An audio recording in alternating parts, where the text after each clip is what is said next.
नमस्ते सर। आज का मेरा टॉपिक है,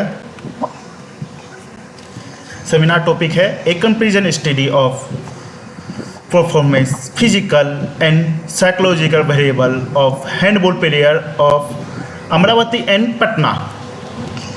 फर्स्ट स्लाइड, प्रस्तावना। हैंडबॉल खेल अन्य खेलों में एक महत्वपूर्ण स्थान रखता है। यह एक आदर्श खेल है। ये एक ऊर्जावान खेल है जो आनंद देता है। इसके साथ ही फिटनेस समर्पण को निर्धारित करता है। एक मैच में सभी घटनाओं को निपटने के लिए श्रेष्ठ लक्ष्य को प्राप्त करने के लिए शारीरिक और मानसिक दृष्टिकोण की आवश्यकता होती है। खेल में उच्च प्रदर्शन प्राप्त करने के लिए शारीरिक शिक्षा के शिक्षकों, प्रशिक्षक और प्रशिक्षकों को इन सभी कारणों को समझने की आवश्यकता होती है। हैंडबॉल के आधुनिक खेल की विशेषपूर्ण आत्मनिर्भर और अधिक कंसंट्रेशन पावर की आवश्यकता है। अध्ययन का उपदेश चयनित प्रदर्शन कौशल, शारीरिक और मनोवैज्ञानिक चरणों से जिला स्तर के खिलाड़ी के बीच खेलों की क्षमताओं का अनुमान प्राप्त करना है। इस अध्ययन का एक महत्वपूर्ण स्थान ये भी है जिससे शारीरिक शिक्षा के शिक्षकों, प्रशिक्षकों को प्रतिभा को पहचानने में एक विशेष कार्य तैयार करने में भी मदद करेगा, जो कि खेल के बेहतर प्रदर्शन करने की क्षमताओं को प्रभावित करेगा। पहला है शोध कार्य की प्रासंगिकता। रिसर्च के माध्यम से समाज में हैंडबॉल खेल की लोकप्रियता को बढ़ाना। रिसर्च से साबित किया जाएगा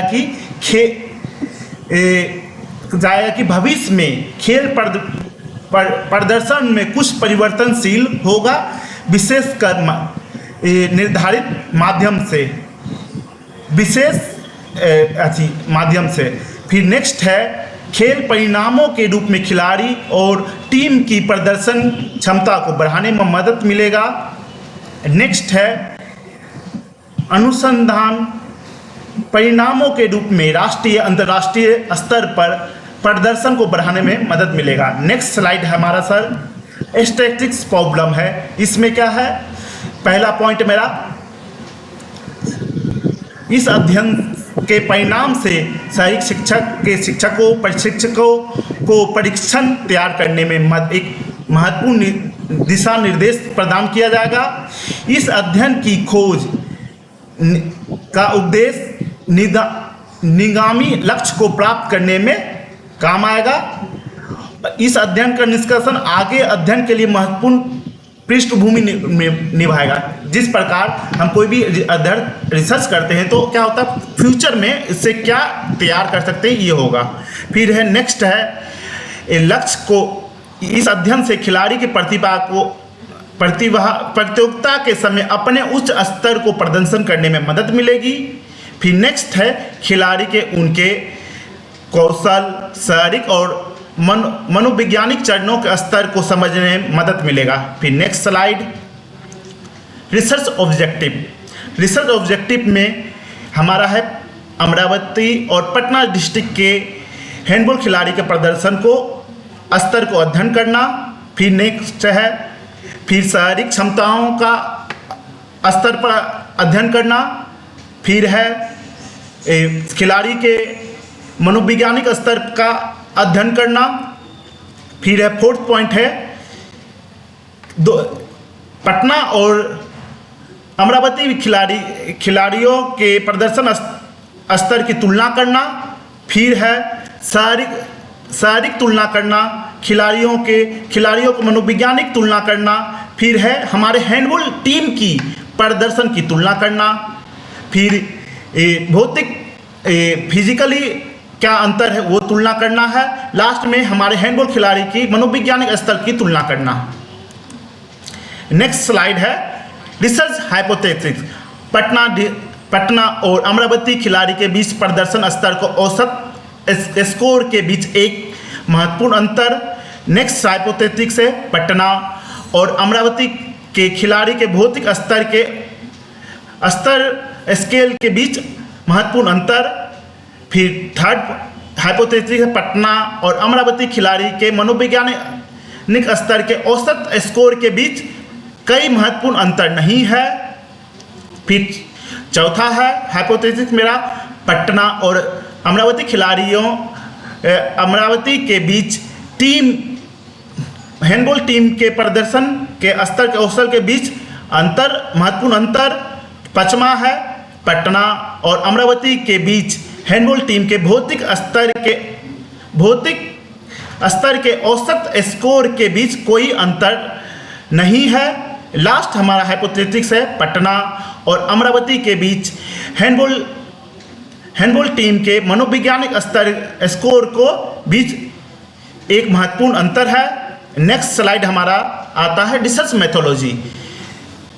जो रिसर्च मेथोलॉजी में हम मेरा 3 वेरिएबल है, कैसे, एक स्किल रिलेटेड, सेकेंड है फिजिकल और थर्ड है साइकोलॉजिकल।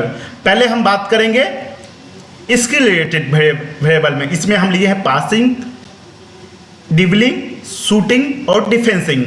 और फिजिकल वेरिएबल में है हम लिए हैं leg strength, shoulder strength, abdominal strength, agility. मनोवैज्ञानिक में भी हम दो लिए हैं, खेल, एग्रेशन और एंजाइटी। नेक्स्ट आते हैं स्लाइड में, उसमें हम करेंगे स्किल वेरिएबल पर बात कि इसमें कैसे पासिंग के लिए कौन सा लिए, जिन हैंडबॉल टेक्स लिए हैं। फिर ड्रिबलिंग के लिए क्या हम पायलट स्टडी करके एक टेस्ट का निर्धारण करेंगे, जो हम 30 स्टूडेंट पर पटना के डिस्ट्रिक्ट के खिलाड़ी पर हम किए हुए हैं पायलट स्टडी। फिर है नेक्स्ट है थर्ड नंबर में शूटिंग है, जिन हैंडबॉल टेस्ट है। फिर फोर्थ है डिफेंसिंग के लिए भी हम पायलट स्टडी का निर्धारण किए हैं। फिर आते हैं फिजिकल वेरिएबल में हम लेग स्ट्रेंथ के लिए हम कौन सा टेस्ट लेंगे, तो उसके लिए हम लेंगे वर्टिकल जंप। शोल्डर स्ट्रेंथ के लिए medicine ball throw, abdominal strength के लिए सिट अप्स। फिर एजिलिटी के लिए जिग जैक रनिंग।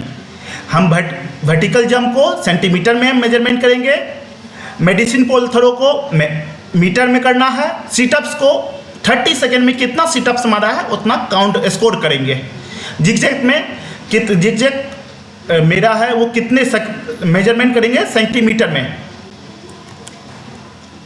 फिर आते हैं मनोवैज्ञानिक चरण में हम खेल आक्रमण को लिए है रेनर के थ्रू जो क्वेश्चनार है उसका हम प्रयोग करेंगे। और चिंता का क्वेश्चनार रहेगा डॉक्टर A.K. श्रीवास्तव का, जो BHU के प्रोफेसर है और इसका पब्लिकेशन करता है कुमार पब्लिकेशन, वाराणसी के थ्रू होता है।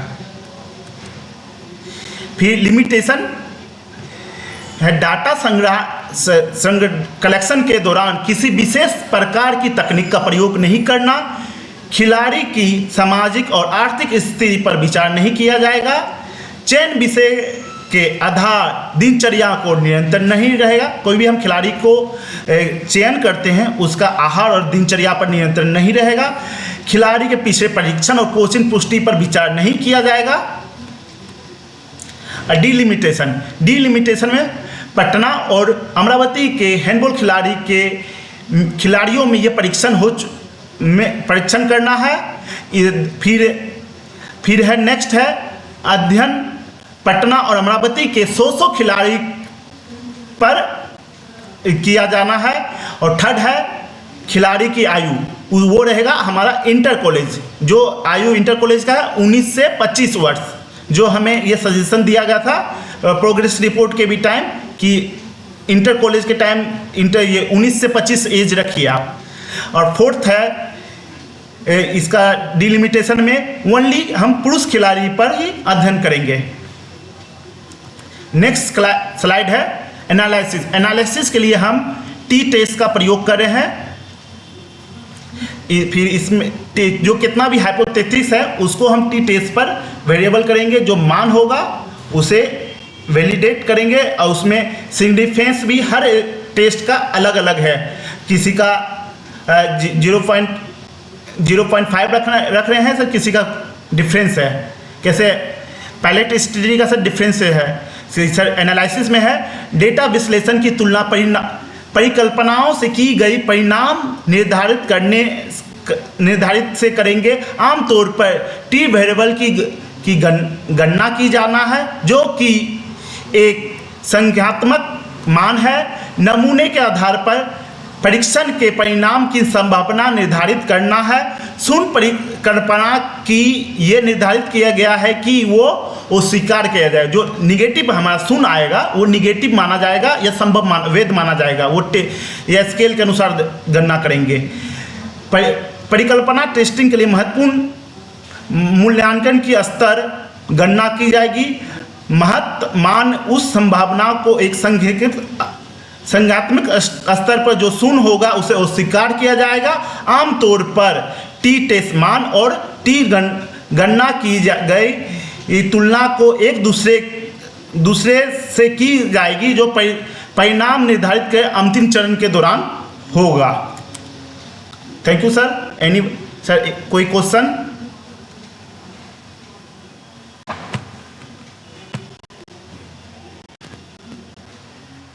सर आवाज नहीं आ रही है सर।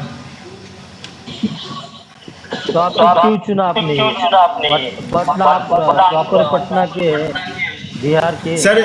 और सर हाँ सर, इसमें शामिल क्यों किया? सर महाराष्ट्र, क्योंकि सर मेरा बैचलर डिग्री महाराष्ट्र के अमरावती डिस्ट्रिक्ट से हुआ है और उसमें कॉलेज लाइफ में अमरावती डिस्ट्रिक्ट अमरावती यूनिवर्सिटी से इंटर यूनिवर्सिटी में 4 टाइम प्रेजेंट कर चुका हूँ। बीपी बीपीएड मेरा अमरावती यूनिवर्सिटी से हुआ। इस कारण से फिर यहाँ के खिलाड़ी और वहाँ के खिलाड़ी में बहुत अंतर हमें नज़र आया। सबसे पहली बात, महाराष्ट्र में स्पोर्ट्स कल्चर है, बिहार में स्पोर्ट्स कल्चर नहीं है, जिसके फलस्वरूप उनके स्किल पर स्किल रिलेटेड वेरिएबल पर नज़र आते हैं डिफरेंस, और फिर साइकोलॉजिकल वेरिएबल पर नज़र आते हैं और फिजिकल वेरिएबल पर ये सब पर नज़र आते हैं। इन वेरिएबल 3 वेरिएबल को लेके मैं ये अपने रिसर्च को निर्धारित करके आगे बढ़ रहा हूँ।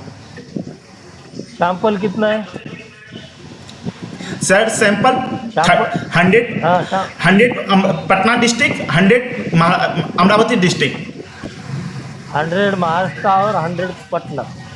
हाँ बिहार। और अभी इसका डेटा कब कलेक्ट करने वाले हो तुम? सर पायलट स्टडी हो चुकी है सर, जो हम डिफेंसिंग और डिबलिंग में यूज कर रहे हैं, और बाकी 2 में जो एथोराइज्ड टेस्ट है जीनर का वो यूज कर रहे हैं, और बाकी फिजिकल में भी एथोराइज्ड टेस्ट है। ये जो सर टेस्ट ले रहे हैं उसके फोटो वगैरह निकाल रहे हैं क्या? नहीं। Yes sir. ठीक है। तो मुझे एक बात बताओ, शारीरिक क्षमता का परीक्षण कैसे करेंगे आप? सर शारीरिक क्षमता में हम लिए हैं लेग स्ट्रेंथ, क्योंकि हैंडबॉल में लेग स्ट्रेंथ बहुत महत्वपूर्ण रोल निभाता है। कैसे इसमें सर फिजिकल वेरिएबल में मेरा देखिए ये है, लेग स्ट्रेंथ है, शोल्डर है, एब्डोमिनल है, एजिलिटी है। सर हम लेग स्ट्रेंथ इसलिए लिए क्योंकि वहाँ कुछ शॉट होता है, जंप शॉट होता है, शोल्डर स्ट्रेंथ है, कोई लॉन्ग पास होता है, ये शॉर्ट पास होता है, और ये 40 मिनट का है, इसलिए हम इसमें एब्डोमिनल लिए। एजिलिटी ये लिए क्योंकि वहाँ ड्रिबलिंग के टाइम या डोजिंग के टाइम हमें बॉडी में एजिलिटी रहेगा तो जल्दी फास्ट मूवमेंट कर पाएंगे। और ये स्किल का परीक्षण कैसे करेंगे? सपोज आपने को ड्रिबलिंग का स्किल का परीक्षण करने का है, वो कैसा करेंगे आप? सर ये उसको पायलट स्टडी के थ्रू हम क्या किए हैं सर, 30 स्टूडेंट पर हम उसको यूज किए हैं। उसमें क्या देखे हैं, ये 20x20 का कोन रख के जिग जैग रनिंग कैसे ये है ना सर, ये एजिलिटी में उसी तरह बैरियल दे के उसको देख रहे हैं कि वो कितना टाइम में कितना फास्ट है, कंट्रोल कितना है ड्रिबलिंग पर। कहीं पर हाइट कोन है, कहीं पर लो कोन है, फिर कहीं पर हडल है डाल के, ऐसे डाल के सर हम उसको टेस्ट पायलट स्टडी करके उसको टेस्ट बना रहे हैं। ओके ओके, ठीक है, thank you, best of luck. Welcome sir.